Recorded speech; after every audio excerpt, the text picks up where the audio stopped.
think that's the magic of live performance, where, as you say, you go down to a concert hall or go down to your local venue and you're able to see something like that take place. I think that's the magic of what music is, and it's hard, of course, when you try to reach out to people that may not necessarily have grown up with this or have a history of this in their blood. But I think the idea, whether in any persuasion, I think there's a lot of rock shows or pop shows or jazz shows where it's all almost improvisation, and it's extremely exciting, tremendously exciting. But I think a lot of it, I think the idea of what Charles was saying was extremely gratifying of being on stage as a performer. But to me, being the an arts manager, it's also gratifying to be in a place and experience the idea, the concept of a live performance, and that it's music. It's really, when you think about it, what is music within space and time? It's nothing. It's not palpable like this cup here, but it's a piece of ink on a shelf somewhere. It takes a person to realize it. You pull it off the shelf, and whether you're a pianist or a cellist, you play it. But I think the concept of live performance, it's a human, it's completely human. It's us, but it's hard to manage at this day and age when you have multi-generations growing up with the whole push-button play mentality, whether it's on an iPod or on an MP3 player or on a CD player. The idea of watching and going to see a performance, I think, is not necessarily in danger of being phased out in any means, but it's something that I think isn't necessarily being taught, or I don't know, being appreciated on all levels now. It's I think a challenge for what it is I do to reach out to people, and especially with our education initiatives. I don't know. I would imagine Laurence, you would have. Yeah, I do. I just wanted to mention somewhere in this conversation that the only study I've ever seen that gives some indication of what would be effective arts education, classical music education, in the sense of creating consumers, is a Canadian study that showed the most important thing was children going with their parents to adult concerts, not educational concerts, not just going with their, and I think when you go to a Philharmonic concert anywhere, look around, see how many kids there are. And if there aren't a lot of kids, think of it as an incredibly lost opportunity for those kids who aren't there. Absolutely. I think this is a good time for us to actually get back to what you were saying before. The wonderful work that you do with the Philharmonic Society in bringing young people to classical music, bringing classical music to them, perhaps is a better way to say it. What are some of the things that you do? Well, our director of education, like I had mentioned earlier, would probably be someone that would be more into talking about on a broad, or at least I guess more idealistic version of what we do, but or descriptive way. But we have a variety of free concerts that we reach out to schools within the community, within Orange County. We are very fortunate enough to have a very wide network of a large group of committee volunteers. They're broken up into committees geographically within Orange County, whether they're Irvine, Laguna Beach, Mission Hills and such, where they're all volunteers, where they go out to the local schools.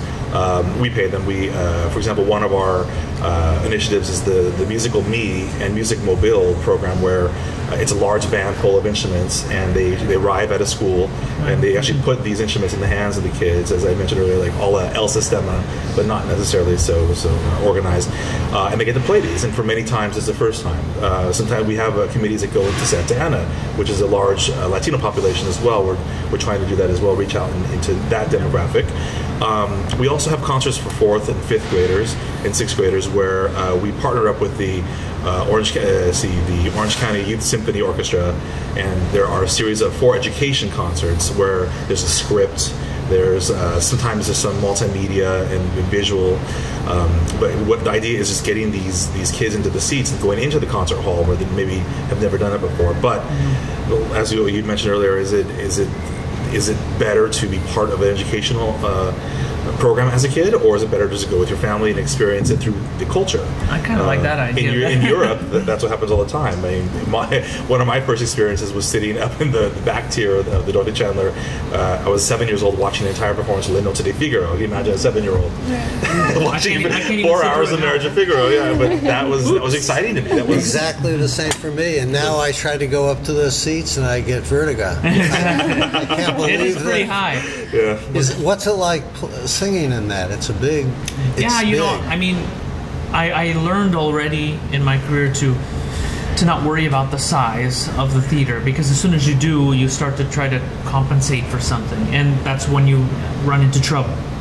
So I just try to forget about it. To tell you the truth, maybe it's very much a singer's opinion, but I think it's their problem if they hear me or not, because my voice is plenty good size, you know, and if I have to compete against 80 people in the orchestra, that's their problem to keep the balance right, you know. Like, no one wants me or any other singer to scream their guts out, because as soon as you do, they say, oh wow, they didn't do this well, or they didn't do this well. Well, then, you know, bring the orchestra down, or put them back in the pit where they used to be 60 years ago. You know what I mean? You can see, back in the kitchen, you right? You can see all of their, you know, what color shoes they wear almost all the time, because they're so high up. You know, so things have changed, you know, I think. I mean, not that I was around singing 60 years ago. What I'm trying to say is, we know the traditions, they have changed a bit. So, you know, if you want loud singing, you can find that. If you want singing, beautiful singing, then, you know, you have to compensate somehow. Not any human voice can really conquer 80 people in the orchestra when they really want to play. It's just impossible. And this orchestra is very good at being sensitive to that, I think. Well, you know, Maestro Gershon is really sensitive, and you know, and luckily, like I said, Maestro Catan was there too. So, you know, they had to take out, you know, okay, this, you know, you're not playing here. You know, they take out a couple instruments just to thin it out a little bit, because, you know, it can be very loud sometimes. You know, I mean, any opera, even a Mozart opera, if a conductor wants to, they can bury you in a Mozart opera, no problem. You know what I'm there saying? Are moments in this where the climaxes in Postino do have its loud moments, especially the orchestral bits and some of the duets. I remember there being some horn passages that are I mean, it won't matter on the DVD, you know, because everyone's mic'd and they can make sure everything's balanced. But in a live performance, you know, that's hard, you know. It's interesting thinking about the changes over time in hall sizes and in standards for performance standards and things like that. And actually going back to the topic of simulcasts and of recordings and broadcasts and, you know, live in HD broadcasts from the Met and all those new things that technology has afforded us. I'm curious to see what everyone here thinks about that new technology. I know that you mentioned that changes what you do up there a little bit. You know, it changes. Jennifer and I were actually in San Francisco for San Francisco Opera's opera in the ballpark performance. And it was Aida this year. It was incredible. They said there were 3,000 people at the Opera House in San Francisco. 33,000 along with us in the ballpark. We had never seen so many people in our lives.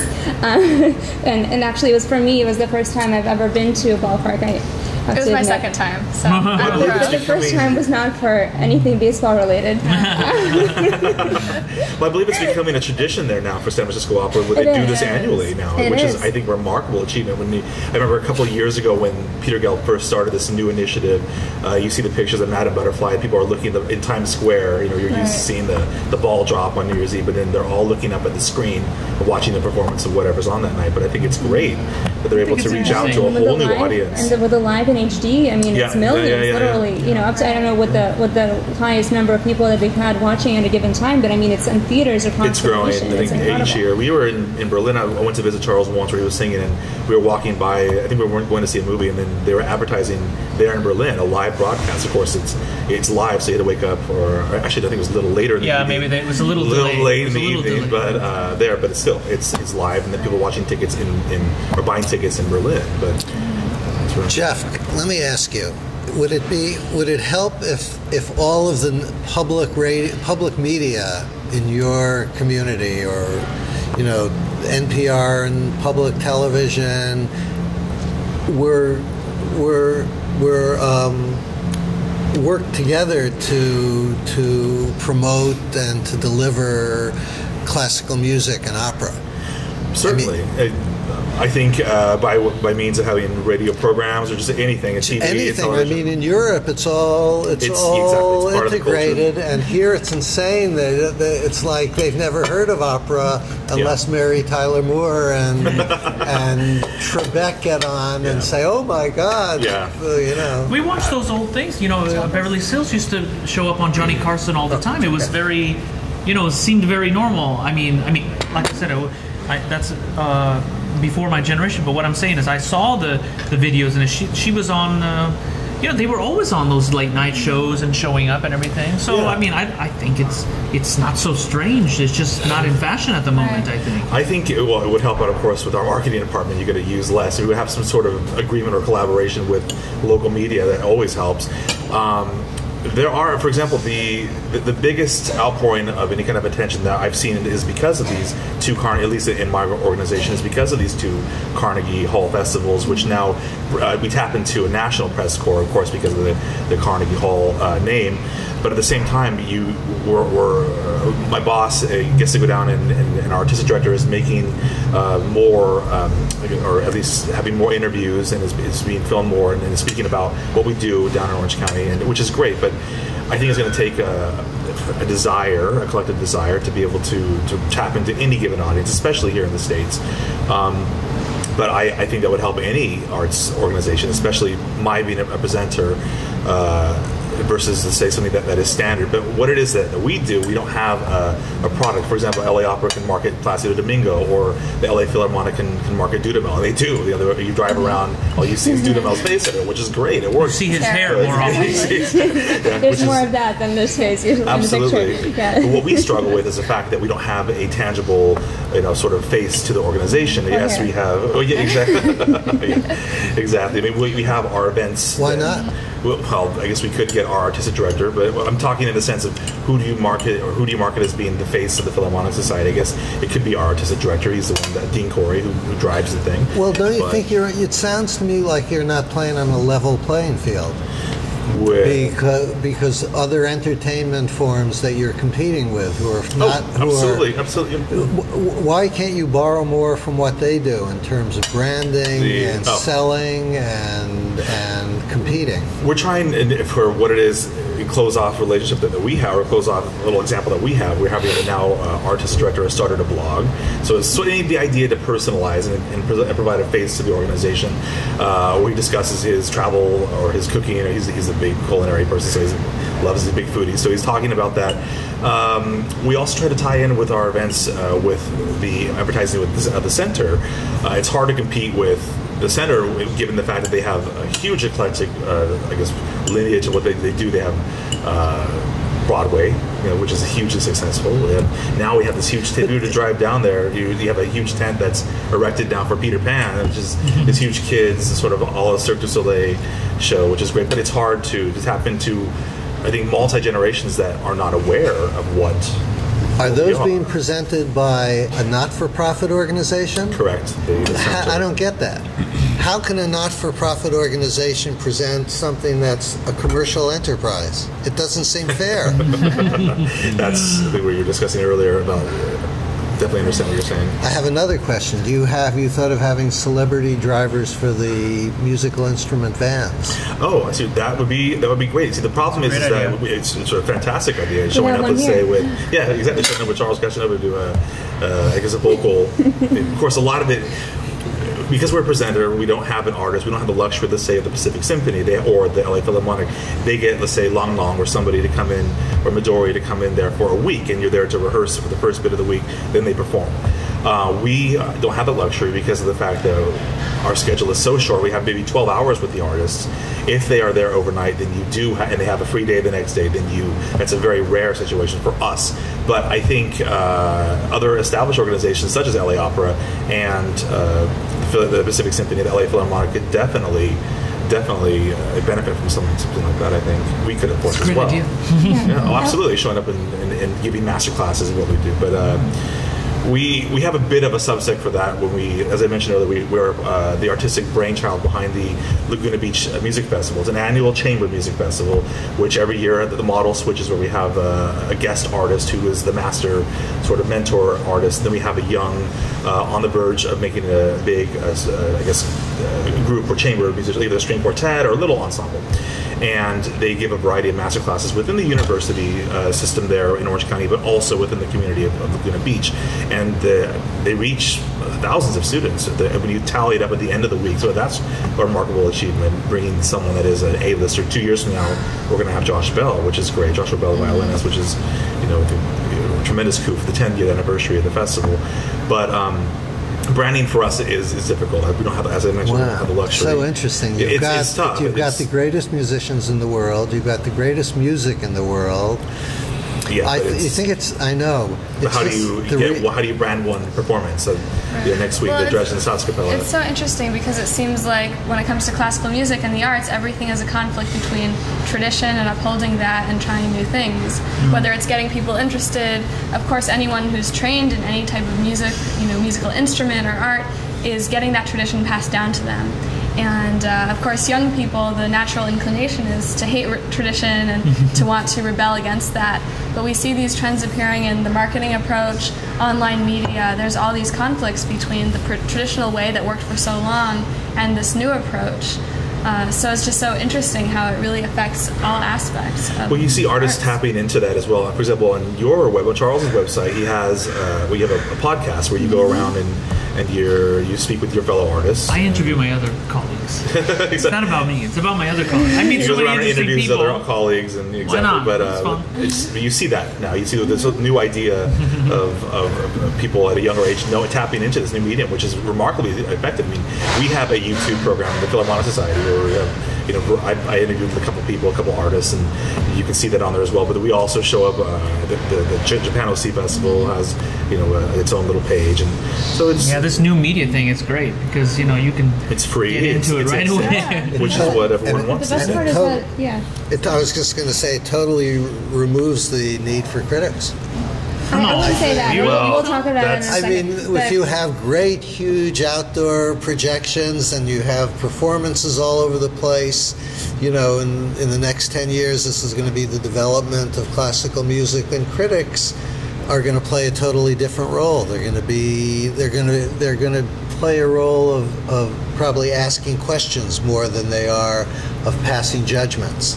Because I think as more and more people understand what it is about opera or symphony or whatever we call what we do, they're not going to need somebody to point out much. They're going to know how to enjoy it and what they like and what they don't like. But they need critics because critics always ask the most awkward and embarrassing questions. It's almost the opposite. I feel like we live in an age now where it's almost like everyone is a critic. You can't really, you can never, as an establishment, you can, God forbid you give someone bad service because that review will be everywhere. If you have a bad experience with anyone, your name could be tarnished in multiple ways.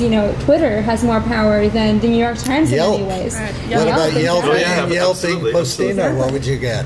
Exactly, and so I think that actually raises the stakes for critics, certainly, but I don't think that removes the need for critics because I think in this society there's almost too much in the internet world anyway, in the internet age that we are in now. There's so much noise, and people are looking to those thought leaders that they can really respect and that they can follow. Yeah, that's true. And you can't. Sometimes you read a blog, where they review, and I don't, but you hear people hear about it, and I think though there's always going to be some people who will take that for what it is, and other people will say, "Oh, come on, I can either decide for myself, or I need someone who's going to really have an educated view to put some faith in." Other than that, if anyone can blog nowadays, so. Speaking of which, there's a really educated viewpoint of a blog there that's called something like the Hunky Tenor.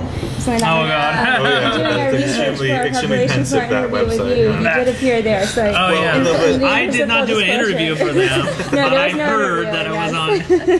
I don't know if I would go along with that train of thought because I think people like to be educated. I think people like going to like new experiences. I think people like going to the concert hall to hear a pre-concert talk. It's interesting in the ones I have given that you see, or the ones that a lot of our guests come back for. You see this huge group of people. Sometimes it's 400 or 500 people that actually will come and see. For example, if we have Rich Caparella come, they will line up to hear what he has to say, or a number of our more successful professors and colleagues. But I think the idea of respectable music criticism is absolutely necessary. For example, I think you didn't hear about sellouts for Il Postino until these reviews came forward, and it wasn't until the Wall Street Journal reviewed it. It wasn't until the Canadian or the international press reviewed it, or local press reviewed it, where you really started to see, it's selling out. My artistic director tried to get seats to it halfway through the run, and it wasn't until then that we realized it was selling out, and it was completely sold out. I would like to see what the figures were on opening night, if it was selling so well versus after opening night when it got all these remarkable accolades. And it was because of pensive criticism and musical theory criticism, which didn't come from, well, maybe some of them came from blogs, Opera Tattler and such, but we didn't review it, so don't look at it. But it's necessary. It's absolutely necessary. All good things in the arts are generally, do come back to us somehow. Right. And I think there's also a responsibility for presenters or for these performing arts organizations to act as whether it be educator or whether the initiatives be geared towards children or for adult education. I think it's absolutely necessary. I mean, we're not going to be purveyors of this thought, but at the same time, I think it's these educational, I think musical criticism and those kind of achievements are remarkable, and I think it's necessary for so you're stuck what it is with that us. we do. Laura, you're stuck with us for a while. Sorry. You're stuck with us. But I think it's very interesting, especially with classical music and the arts. There's really a higher level of appreciation that happens if you know a little bit about it. And I definitely have friends who, if they're going to invest in tickets to the opera, they're going to the pre-concert talk. That's part of the experience that you need to have. And so it's just so interesting because I think with the internet and being able to experience anything, we get used to the fact that you can just watch it and understand, and that's the experience. But with the arts, the fact that you get to learn more about it, and that really enhances that. It just draws out the experience for you. Well, we also have, for example, lower price tickets geared for age demographic. And we also do some giveaways. For example, we have 25 or 50 tickets per concert that we'll give to, let's say, UCI, UC Irvine music students. And the response is overwhelmingly all the time. They always gravitate towards that. I know we did in college. We would take advantage of student rush tickets. LA Opera. What about pre-concert talks for the performers? With the performers, you mean? For the performers. I mean, you're. So I know what I'm singing about. Well, not maybe, yes. Well, at some point, somebody has to talk to you about the role, the opera. That's way back. Well, that's your job, isn't it, to figure that out? No, I mean, the director's supposed to lead us in a way, I mean, of course, you should have some knowledge of what you're about to do, but of course, the director's the leader. But does anybody ever get back with the performers before they're about to go on, or half hour, and say, look, this is really an important concert. This is Orange County. This is what they expect. This is the kind of performance they're going to respond to, or something. They don't do that. Is there any reason not to?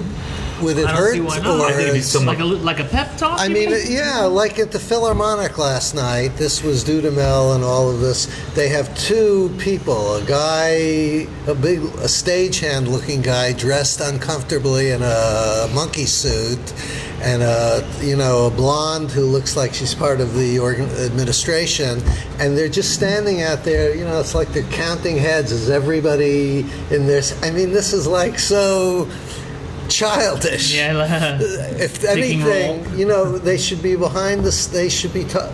It doesn't happen, as far as I know. No. But I mean, sometimes at the opera, because especially like, for example, in Il Postino, you get very close to the cast because you're. I mean, it happens in other shows too, but I notice now. This is the first world premiere I've done. The cast got really close. Some people were laughing at us because I think it was not the final dress, but right before the final dress. Usually during that week, we call it Hell Week. There's a lot of rehearsals. It's crazy. You stop. It's long. It's irritating and all that stuff.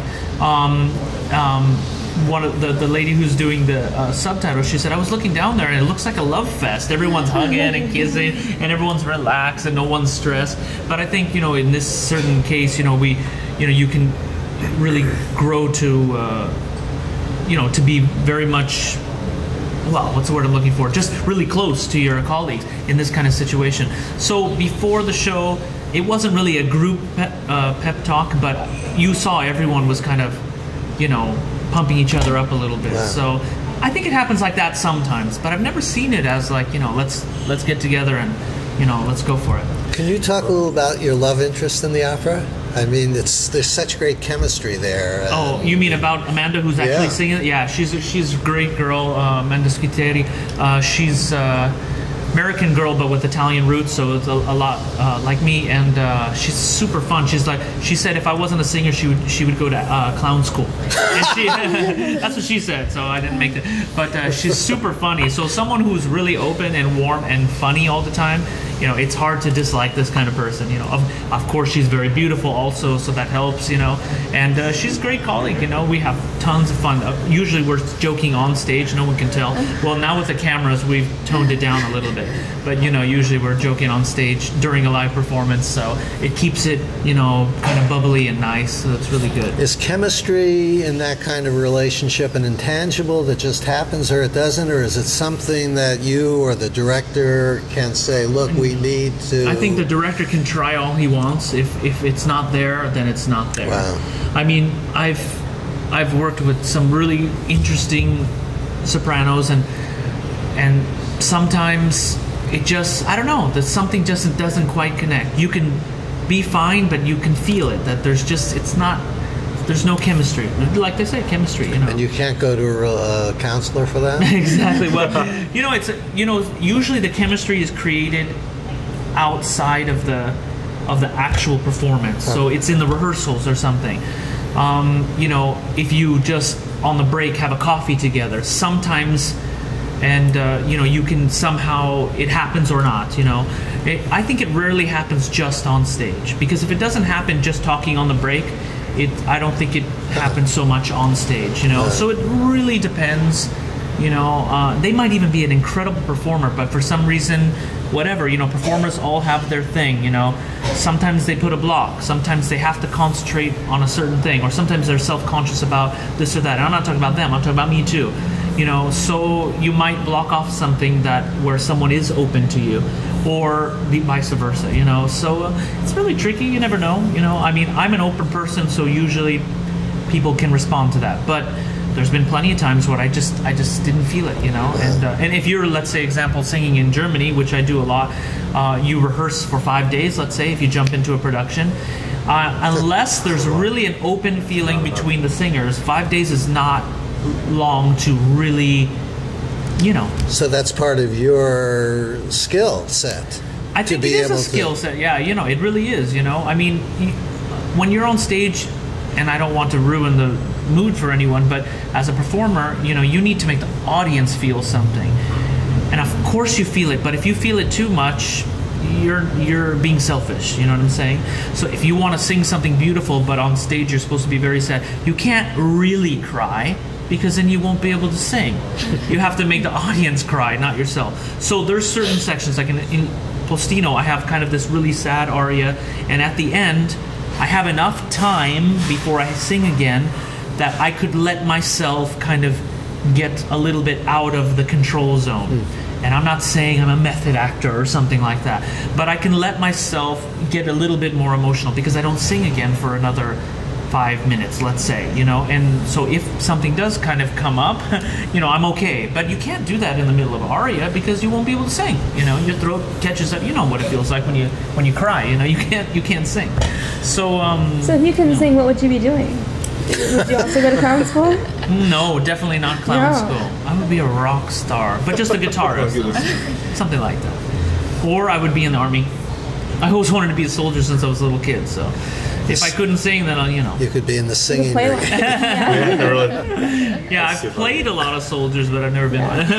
Do tenors ever have as their love interest mezzo-sopranos, or is it every once in a while? Like, let's say in Carmen, I don't sing Carmen, but for example, or Werther is another good example of tenor being in love with the mezzo, but it doesn't happen that much, actually. Why?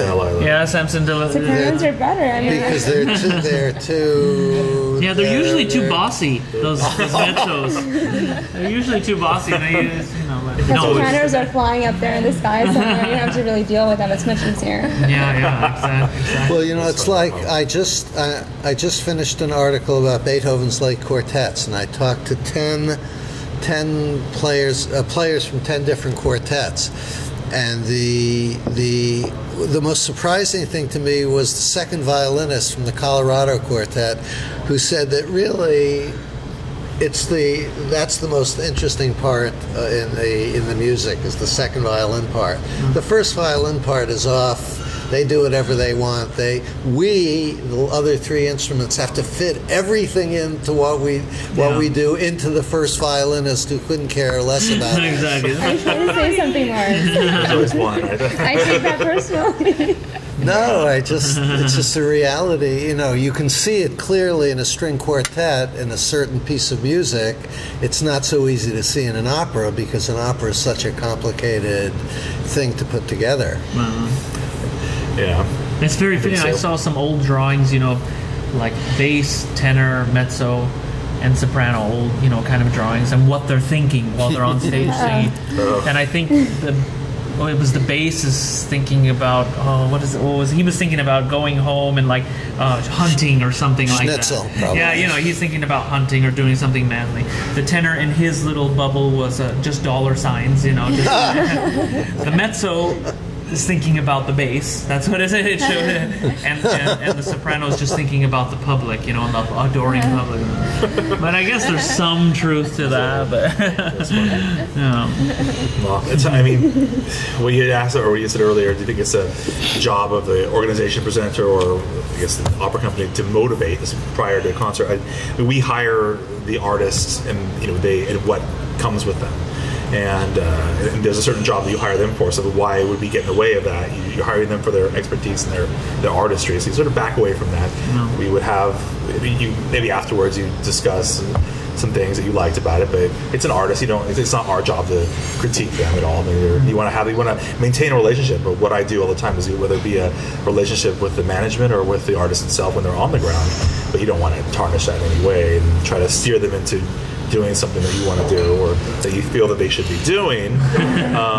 Maybe a helpful nudge here and there if you need to have them speak at an event or try to get them to meet a certain donor, but you don't want them to. I think I can be the face of the Philharmonic Society for you.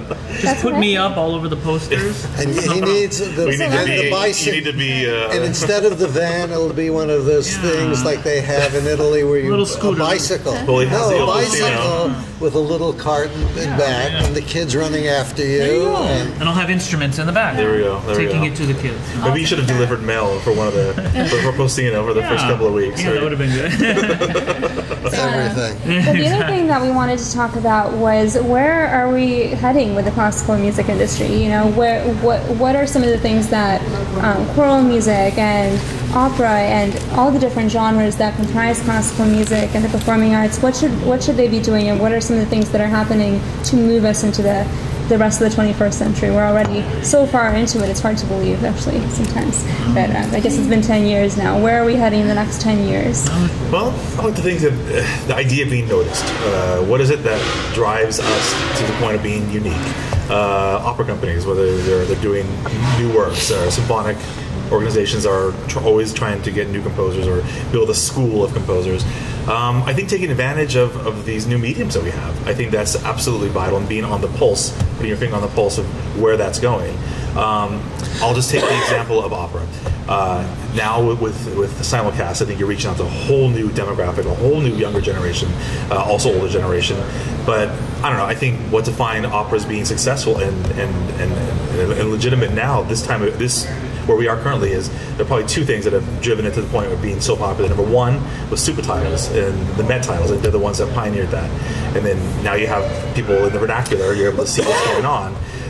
Then, of course, now you're reaching out to new audiences with the simulcasts. I know in the 70s and 80s, the Texaco Hour did the television broadcast, but I think not everyone would watch public television. I think if you look at the record, the data out there, I'm sure no one did. But taking advantage of these new mediums, I think, and continuing to matter to the public. I think that's... And I think, it just really along with what you're saying, classical music, even, thinking about musical theater, these things used to be the mainstream, what everyone listened to and what everyone was excited about. And based on the level of enthusiasm in really getting the arts out there, I think it has the potential to rejoin the mainstream and to really just be a legitimate alternative that everyone is aware of and knows, and maybe they like, maybe they don't, but there isn't that lack of non-awareness that that is there now.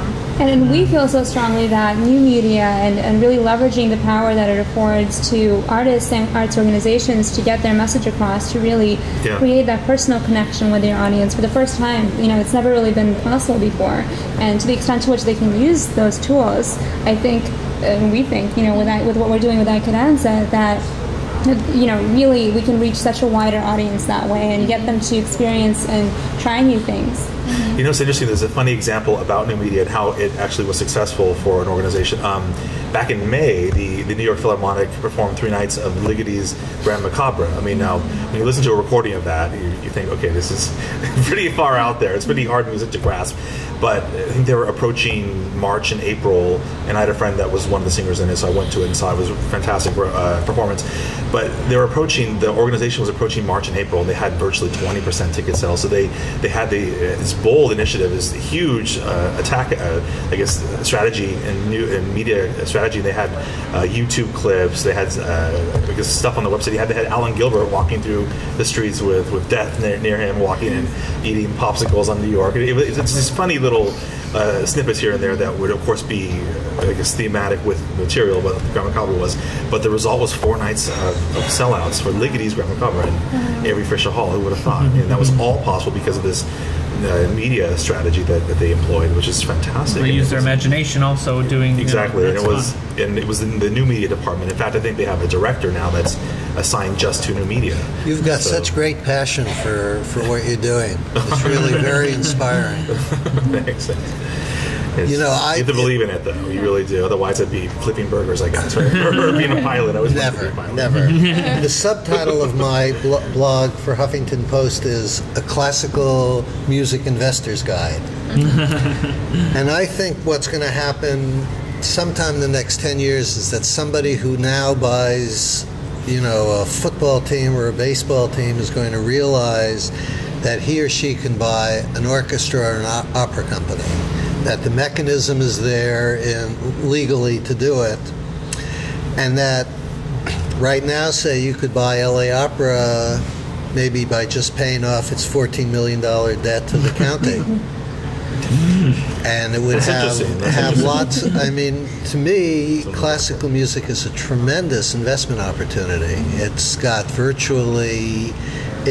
it proliferates throughout the entire society in every country of the world. The people who are the superstars like Charles have skills and abilities and charisma and so forth that anybody can see.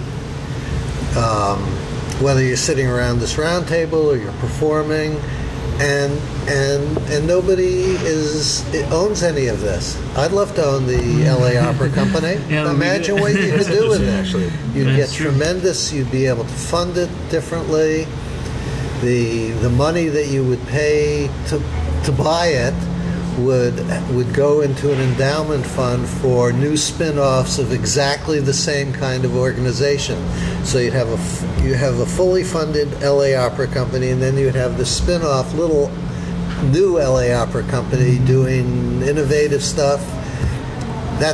Once that happens, first time it happens, then every billionaire will have to have their own orchestra. Mm-hmm. So then all the orchestras of the United States will be owned by people who will, so that's what I think will happen. And then we'll change the name of America to Europe maybe some time ago. It's a new paradigm for Europe too.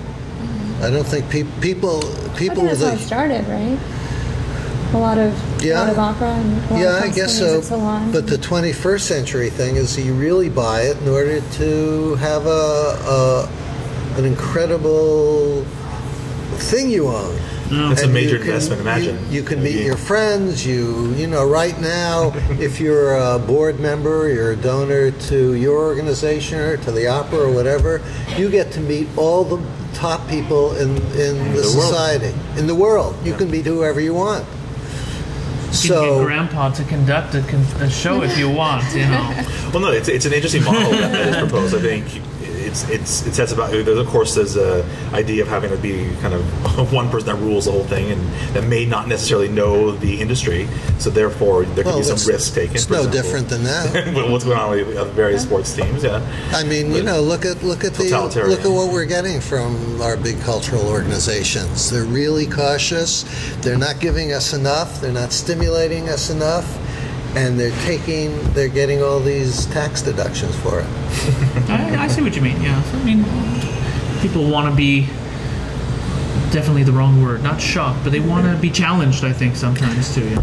Yeah, I think a new movement has just been born. Right. Yeah, exactly. And on that note, I want to thank all of you for being here with us today. It's been such a fantastic experience, and thank you. I think we covered a really broad range of topics. And thank you for watching. And I want to thank one more time Teatro Restaurant by the House of On for hosting us here today. The food has been fantastic, and as we leave, I do want us to just have a really brief discussion about all the dishes that we had, because I'm really curious, particularly about this very wildly popular dish that is migrated. I stole this from Laurence. I guess it's what was it? A crab cake? Crab cake with something delicious eggs, with a poached egg on top. Perfect. I love it. Jeff never got into his. I had a couple bites here and there. It's great. It was actually really, really good. With a nice hearty burger with an egg Is it different from just the average experience? Well, of course, it's God. It was great. Need you ask? I also had some of those huevos rancheros there too. Also very good.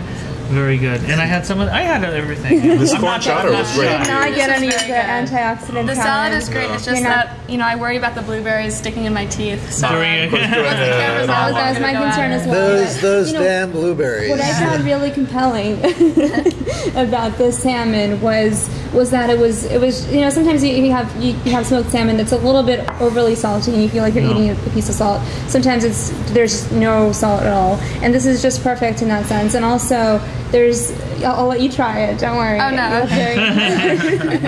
But let me say one thing about the food, and that is the service here is fabulous. They have great wait people here who are friendly, who are responsible, who will do what you need to be happy. Right. And Great we ambiance. happen to be sitting inside. There's a beautiful garden outside where you can also we'll definitely show clips of We'll that. show that. And the atmosphere here, I think with Teatro, they really aimed to create an atmosphere where there was a lot of greenery and it was very, very warm and inviting, and also casual enough for people to feel comfortable with the outdoor seating area and all that, but also somewhat upscale as all the On restaurants have been. And I think that was really achieved very effectively here. And the mood with the lighting is fantastic. And they have these very interesting light fixtures. Yeah, I don't know that we can which capture are very that quite suggestive, effectively on but I'm not sure if we have too many younger viewers. But anyway, bringing back the conversation to the compelling salmon, what I think is really interesting is the lemon zest. What about the fried capers? The fried capers are also very good, but the lemon zest is coated in such a way that I'm not a big citrus fan, but in a way I feel like it's just an aftertaste. It's not overwhelming. So I'm really enjoying my dish, and it sounds like everyone else is having a great time as well. So thank you so much to Teatro Restaurant for this incredible hospitality, and we hope that you will visit the restaurant. It's 2700 Colorado Avenue at Lionsgate Studios, and we hope to see you next time on Arts and Eats. Bye. Bye.